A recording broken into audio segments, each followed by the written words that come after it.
नमस्कार। हिंदुस्तान एक खोज में मैं आपको बिहार की झलकियाँ दिखा रही हूँ अपने बातों के द्वारा। अपने जगह जगह के जो इन्फॉर्मेशन है वो आप तक पहुँचा रही हूँ। ये वीडियो मैं थोड़ा लेट डाल रही हूँ, बीच में काफ़ी टाइम हो गया, तो उसके लिए आज मैं आपको बिहार के उन कलाकारों के बारे में बता रही हूँ जो बिहार के नवरत्न थे। उनमें से आज मैं आपको भिखारी ठाकुर के बारे में बताऊंगी। भिखारी ठाकुर का जन्म बिहार के सारण जिले के कुतुबपुर गांव में हुआ था। गरीबी के कारण इन्होंने अपनी शिक्षा ज़्यादा नहीं कर पाई, थोड़ा बहुत पढ़े थे, लेकिन बचपन में जब भिखारी ठाकुर मवेशी चराने जाते थे तो वहीं पर उन्होंने रामचरितमानस और कबीर के दोहे पूरा कंठस्थ याद कर लिया था और उन पर विचार भी करने लगे थे। रामचरित अपने जीवन में भी उसको ढाल लिए थे। कबीर के दोहे को, कबीर के बातों को, कबीर के दोहे से जो ज्ञान मिलती थी वो सारे भिखारी ठाकुर उसको अपने जीवन में ढाल लिए थे। एक समय वो नौकरी करने खड़गपुर गए और फिर वहाँ से उन्होंने जगन्नाथपुरी चले गए। वहाँ जाने पर उन्हें तब मालूम हुआ कि उनका देश अंग्रेज़ों का गुलाम है।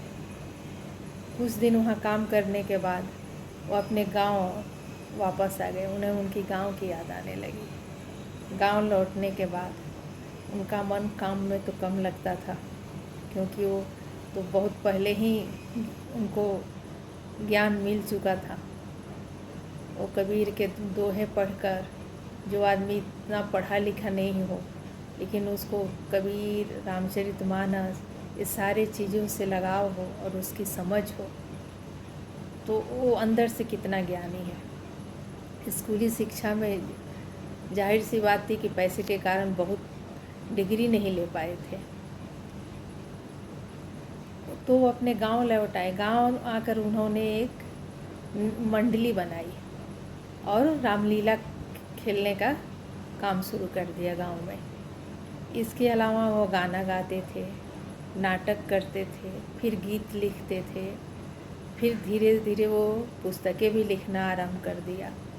भिखारी ठाकुर की मातृभाषा भोजपुरी थी, इसलिए उन्होंने अपनी जितनी भी पुस्तकें लिखी है वो भोजपुरी भाषा में लिखी है। उनकी प्रसिद्ध रचनाओं में विदेशिया है। ये उन लोगों की व्याख्या है जो अपने घर से दूर काम करने जाते हैं अपने परिवार को छोड़कर। वो इस गाने के द्वारा अपने व्याख्या को दर्शाते हैं। फिर भाई विरोध है, बेटी वियोग है, गंगा स्नान है आदि प्रमुख उनकी रचनाएं हैं। भिखारी ठाकुर ने समाज के जिन समस्याओं पर प्रहार किया, वो तमाम समस्याएं आज भी उसी तरह से हैं, उसमें कोई भी परिवर्तन नहीं हुआ है। भिखारी ठाकुर को जगदीश चंद्र माथुर ने भरत मुनि की परंपरा का कलाकार का दर्जा दिया था। वो हमारे बिहार के गौरव थे, रत्नों में से एक थे। इतना कम पढ़े लिखे होने के बावजूद उनके अंदर इतना ज्ञान था कि जो कुरीतियाँ आज भी समाज में है, वो पशु चराते समय ही उनको सारे चीज़ों का एहसास हो गया था और अपने धर्म ग्रंथों को, कबीर के दोहे को, वो सारे पढ़कर अपने ज्ञान को बढ़ाया था। आज का विचार भिखारी ठाकुर के बारे में आज मैंने इस ब्लॉग में इतना ही बताया। आगे मैं फिर बिहार के कुछ रत्नों के कहानी लेकर आऊँगी अपने दूसरे ब्लॉग में, दूसरे एपिसोड में बिहार की झलकियाँ में। आज का विचार मैं आपको बताती हूँ।